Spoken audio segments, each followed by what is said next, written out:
Welcome, everyone, to Family Twist, where today we delve into a subject close to many hearts, but often shrouded in secrecy: adoption.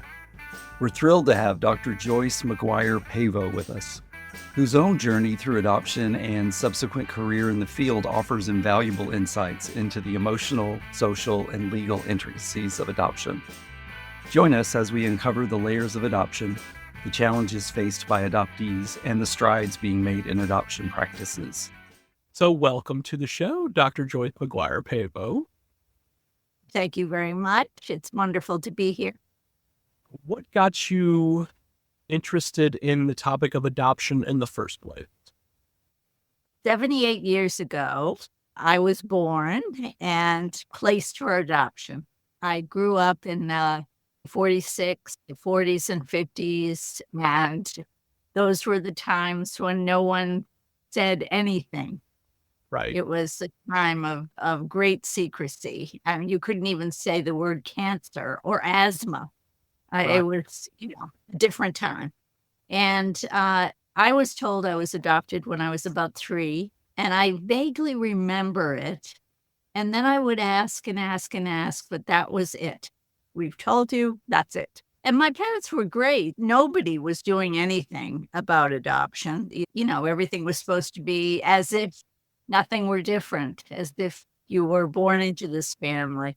They did a very good job after World War II of matching children to the families. So usually kids were the same ethnic and religious background as their parents for a while there when there was the baby boom. So long story short, I grew up, I had a sister 6 years older than me who was also adopted, different birth family. And we grew up in a nice upper middle class neighborhood in Lexington, Massachusetts. A couple of other adoptive families that we knew about each other, but no one ever discussed it with anyone. I never even talked about it with my sister. Wow. And so it was just not really talked about. But I asked questions all the time. I'm what I call a searcher. I wanted to know anything and everything that I could. I got to my late adolescence, and at that point, I wanted to know where I came from, and I didn't know how to do it. So I asked a friend who had just gotten her law degree if she would help me. And she said, I don't know how to do that. They don't teach us that. And I said, well, let's figure it out. Let's do it. And so we went and approached the bench and asked the judge for my records, and I received them. Wow. I had all of the information right before me. Now, I learned later that was a fluke, and it was something that didn't usually happen. But I just went about my way and found the information that I needed. And then I went about finding my birth mother, and I was able to locate her and contact her. When I first contacted her, she called me pretty soon after she received my letter. This is the old days. This was when you hand wrote on beautiful stationery. And I wrote a million different letters and crumpled them and threw them in the wastebasket because they weren't quite right. And then I finally just sent something that said, I haven't seen you since August 20th, 1946. Let's do lunch. Wow. I mean, I didn't say that, but something to that effect. I was aware that if someone else read it and didn't know, I didn't want to out her. I didn't want to do anything that would be upsetting. I just wanted her to know that it was me and that I wanted to speak with her. So she called, and she said that she asked if I was okay. And I said I was fine. And that I really just had lots of questions. And she said that she promised me she would answer them, but would I wait until she called me back? And it might take a while. So I said, okay. And very unlike me, I don't have red hair for nothing. Very unlike me, I waited patiently, and I didn't do anything. That's not quite true. I did drive by her house a couple of times, but I didn't do anything. So eventually I met my birth mother. She had married after she had me. She had 6 boys and a girl. Oh. And they lived not too far from me in Massachusetts. So the story grows and goes on, and it took a long time for me to meet all of them. At different points, I met different ones. But in the midst of all of this, I decided that I wanted to do something about adoption. So I got involved politically, tried to change the access to original birth certificates. And I was going to go to medical school, but I shifted and did a psychology degree at Harvard, and I became a therapist. And eventually I opened 2 or 3 clinics that specifically dealt with adoption and foster care. And I made that my work. I felt like it was really important to make this available to people. And the unusual thing, my big clinic was the only one in the country, and still there's maybe one, that had nothing to do with placement. Most people who were and are knowledgeable about adoption work in adoption agencies or adjacent to adoption agencies. And I felt it was a conflict of interest to be placing children, to be taking children from birth parents and placing them with adoptive parents and doing the work of mental health at the same time with the child or with the family. So I really wanted it to be very specific, and I wanted people to be trained so that they were adoption competent and so that they understood what they were doing. So, I've spent my whole life, for 55 years, I've been a therapist, a consultant, a coach. I've developed models for treatment, models for training, and have trained lots of people nationally and internationally. And I think it made a good difference in the world of adoption. And so that's where I put most of my energy. And I've stayed very close. I'm close to my adoptive family. One of my brothers passed away, and before he died, he had us all come together for Thanksgiving, and it's a large family. And so we kept doing that. It's been 12 to 15 years since this originally happened. I have varying relationships, as you do with different people in your family by birth or by adoption. You've given me a lot to work with. Let's start at the end then. Thanksgiving has always been a very special holiday to me and to us.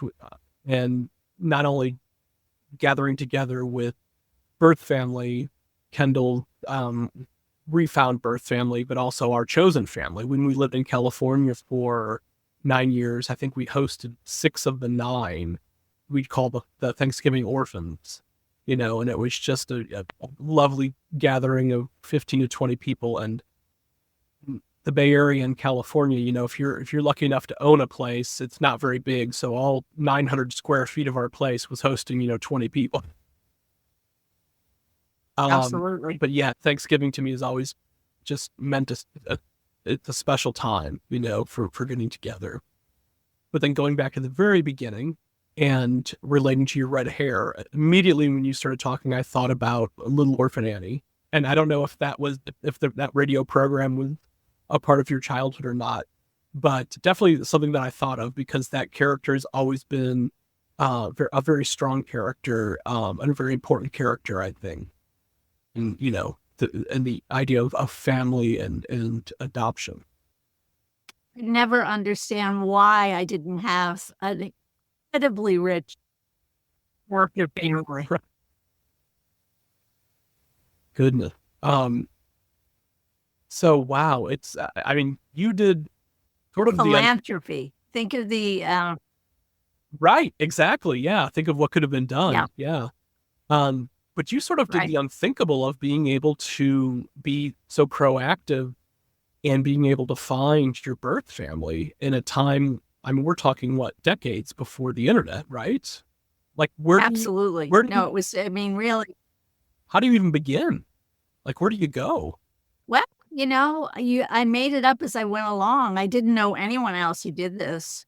As I told you, I found a friend who was a lawyer, and I decided this would take some kind of court appearance. So I dragged her to the courthouse, and we were lucky enough to get a judge that said, okay. And we went to a side room, and all my records were given to me. I couldn't take them out of the courthouse, but I could write anything down. Unfortunately, we didn't have cameras in our phones back then. We Sure, didn't even right. have phones. So it was all a matter of writing on a notebook or something. And I got all the information that I needed and more, and it was wonderful. And so then I was pretty clever, I think. I at that point, I was thinking of going to medical school, and I was working in neurosurgery. And I had a lot of friends who were MDs, and I had them write letters to the hospital that I was born in, asking for my birth mother's medical records at the time of my birth. And the reason I did that wasn't just to find out my information so I could do my astrological chart, although that was one of the things.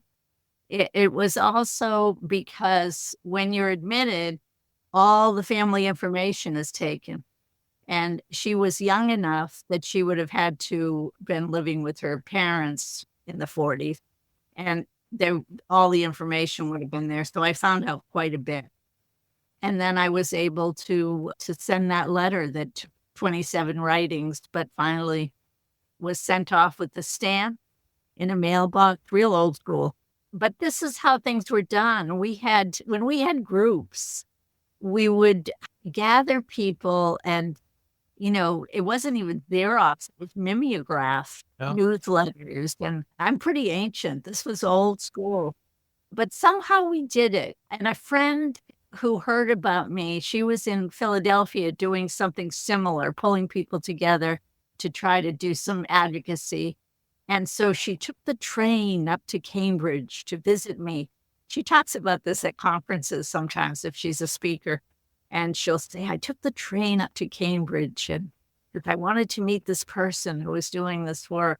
So we found each other, and there wasn't any internet. We found each other by, I don't know how, it just happened. Well, thank goodness that you went down the path you went down, because I have heard so many people speak so highly of you and your work. And thank goodness we passed like ships in the night at Summit. I think we were like the only ones in the hallway at that moment for whatever reason. And we were able to touch base very, very briefly. But Well, I was enamored by your fabulous fashion sense. oh, thank you. I should have worn one of my blazers tonight. But it's so warm here in New England, right? Oh, goodness. Adoption continues to be a very controversial subject here, and there are a lot of big voices now. I'm just kind of curious as to where you stand. Like, where are your beliefs? Like, what do you think should be happening in the world of adoption in 2024? Oh, so many things. I think the internet and all of the social media, all the things that we have now are wonderful. And I think they bring people together, bring knowledge to people who wouldn't have it, bring information, bring lies and secrecy to the forefront. I mean, there's the good, the bad, and the ugly that we see on the internet. So that's the hard part, is really making sure that people get the right information. Well, that's the problem across the board, politically and every other way. So it's why would it be any different with adoption? But to answer your question, I think I'm varied in how I feel. I feel like there's a two-pronged situation in my mind. How to put this? Policy-wise, things should change radically. I wouldn't say I'm against, well, I don't know how to say this anymore because it changes over time, but I do not think adoption, the way it is constructed, is at all ethical or good. I don't think it works as it's meant to. And I think it's gotten itself into more trouble as it's tried to do what it thought was the right thing. I do think that from the beginning of time, and probably till the end of time, there will be children that need families and families that can take care of those children. And in the best of all possible worlds, every child should be with their birth parents, first of all, if not with extended family kinship, if not in their community where they will have some continuity. And if not, they should be in a home rather than an orphanage or some place where they're not given the individual attention that they need. Right. Now, that sounds lovely, but it's hard to make that happen. And it's hard when you're putting money into the wrong things. I think it was in the 90s that probably Clinton passed the Adoption and Save Families Act. And I was on the board of the Child Welfare League, their adoption board at the time, and I was against the title. The bill was meant to make sure that kids didn't stay in foster care for 18 years and never return to their birth family or never have any permanency. And I don't think too many people would disagree with that. Something should happen sooner. They should get back to either their family or their extended family, or something should happen to give them a sense of permanency. And that was the point of this discussion. But when they put adoption as the first word, the Adoption and Save Families Act, what it meant was that all those foster kids were going to be adopted as soon as possible to get them out of the foster care system. And, those of us who were involved in adoption at the time and knew what this meant kept saying, that's not going to work. You're going to have disrupted adoptions. You're going to have all kinds of problems, and it's not going to do what you think it's going to do. Don't do it. But it was done. We're halfway through this super informative episode. If you're enjoying Joyce's incredible story and finding comfort or a sense of camaraderie from her stories, we'd love your support. Hit subscribe, leave us a review, and share this episode with friends who might appreciate the beauty in life's unexpected terms. Your engagement helps us keep bringing these stories to light, and who knows, maybe you'll help someone discover a part of themselves they've been searching for. Stay with us for the second half. You don't want to miss what's coming up next with Joyce. And we don't have foster care anymore. Most people go into foster care to adopt. And we need foster care because there are situations where temporarily parents might need help to get on their feet, to get things, or if they're in rehab or they can succeed sometimes within a couple of years, but the children need to be taken care of in the interim, whether it's with family, which would be best, or with a foster home. So I think we need some fostering, and we've lost that in the process of doing this. The State Department finally got the picture that international adoption, there was a lot of trafficking, not overtly necessarily, but covertly. A lot of people in other places understood quickly that there was money to be made. Right. And children became a commodity and always have been in some way. And that's just wrong. So there are things that are just not right. And we're replicating some of this with donor situations. The secrecy and keeping it closed, it doesn't serve anyone in the best. We need to be transparent and ethical. So I feel there's huge work to be done to change adoption. And maybe the word shouldn't even be used. Maybe there should be another word. The situation, as I said, will be necessary. Yeah. But how do we shift it so that it isn't misused? So that's my prong one. Then as a therapist, I believe wholeheartedly that we have to take care of the kids that are here in adoptive families.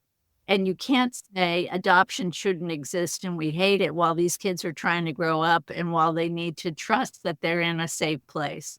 Now, some of them aren't. Some people are up in arms about the number of kids that die in foster care or adoption, or the number of suicides that happen. And that's legitimate and of concern.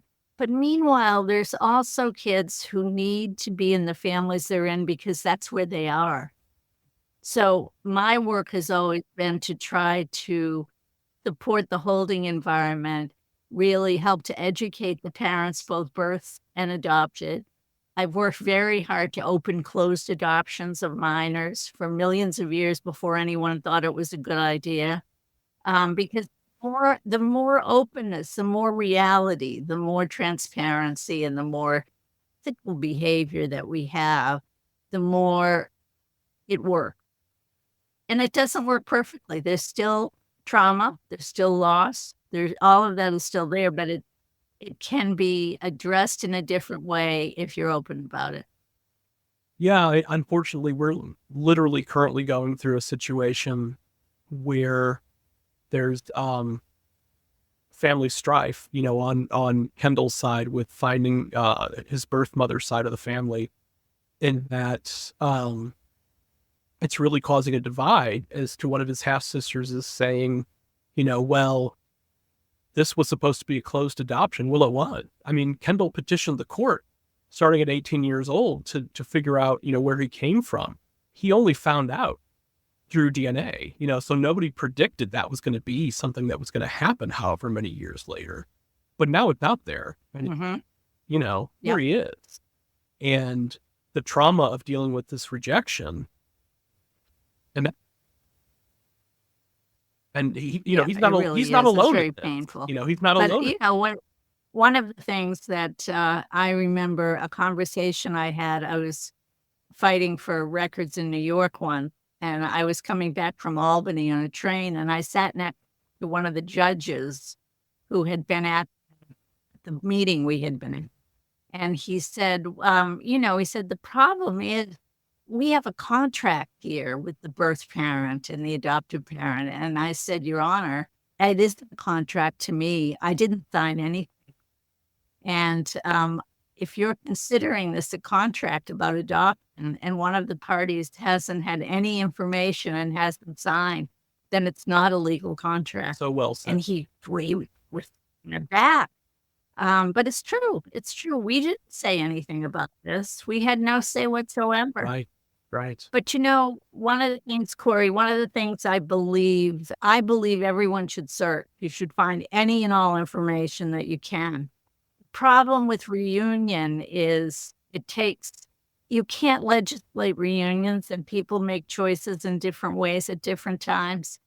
And that it's very sad and very hard, heartbreaking, and sometimes traumatic in various ways. Not something we can do a lot about if people don't grow into it. Absolutely. What would you like to see happen in the next 5 years? Well, what I've tried to do and what I think people are trying to do, and again, I'll put this in two different pockets. I do think the more people can come together, we're from different generations. There's different issues for international, domestic. There's different issues for sibling sets, foster and private. I mean, there's all kinds of situations. So I don't think we can ever completely agree on everything or anything. But I think if we pick a couple of things that we're working toward and we join, it would be great. It's because everyone is so traumatized. There's a lot of infighting in adoption. And I think that makes it very, very hard. I love that Untangling Your Roots has brought together the Right to Know people with the NAP people. The last time was the time we were there was the second time it happened. The first time that conference happened, you could tell people didn't really know each other in some ways. Some of us did because we had worked in the field for a long time and had worked with both parties. But some people didn't really get how the others related to them in any way. And yet we do. And I think we have to open our arms and be more welcoming to step-parent adoption, to surrogacy, all kinds of situations that we have a larger number so we can impact some of the change that's necessary. So that's one thing I would like to see change.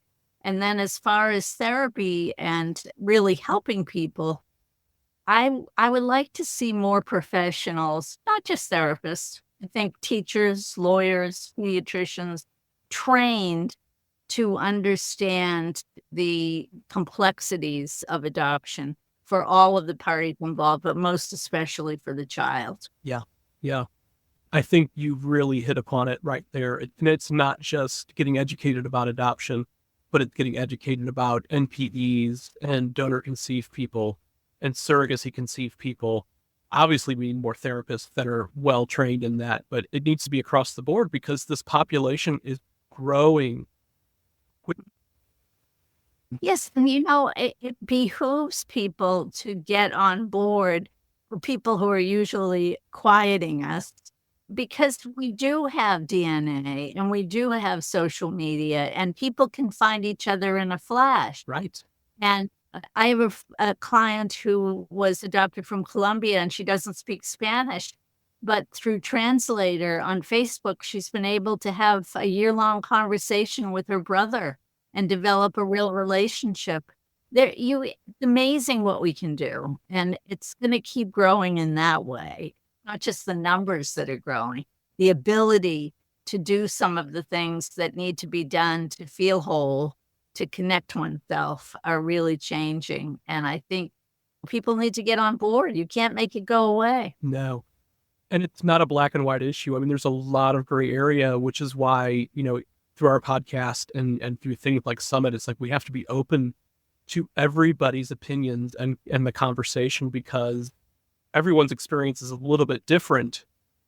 Not all cut and dry. Like Kendall's experience being adopted was wonderful. It was a close adoption, but only a close adoption because that was the law at the time. Yeah.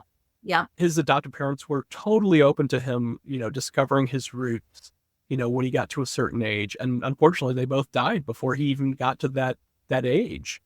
But they were certainly open to it. They were very progressive, for their time.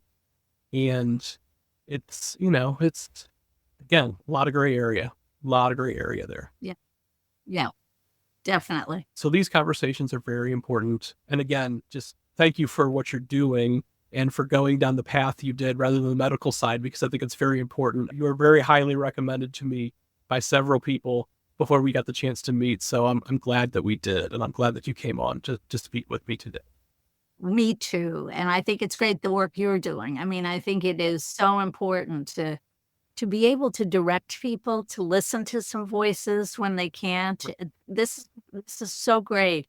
And as weird as the pandemic was, there were some good outcomes.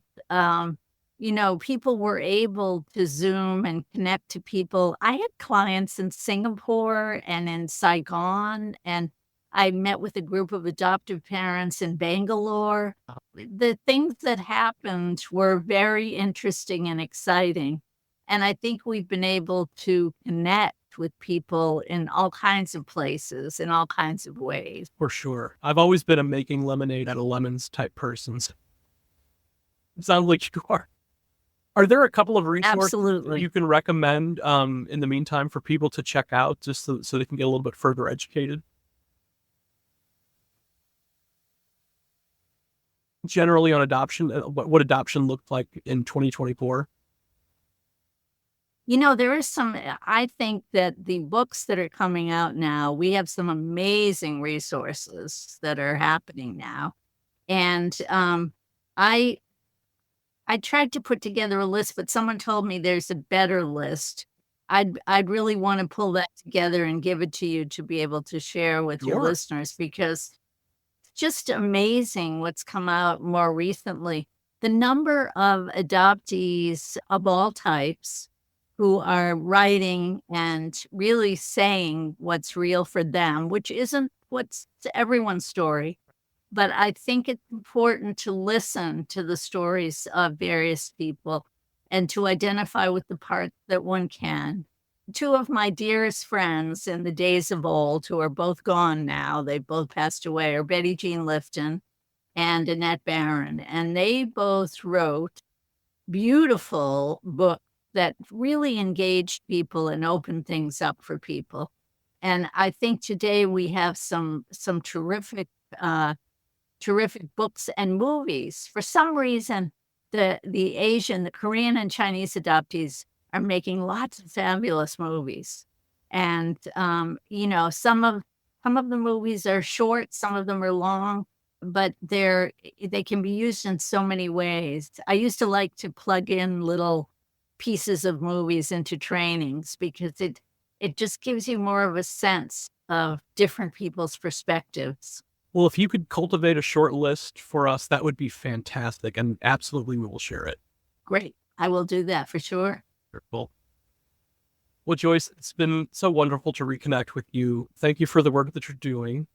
And please stay in touch. If anything comes up Absolutely. because worth sharing, then please reach out. Absolutely. Come visit me in Cambridge. Absolutely, for sure. We're practically neighbors. Thank you, Joyce, for sharing your profound experiences and expertise with us today. Your dedication to improving the world of adoption and supporting those it touches is truly inspiring.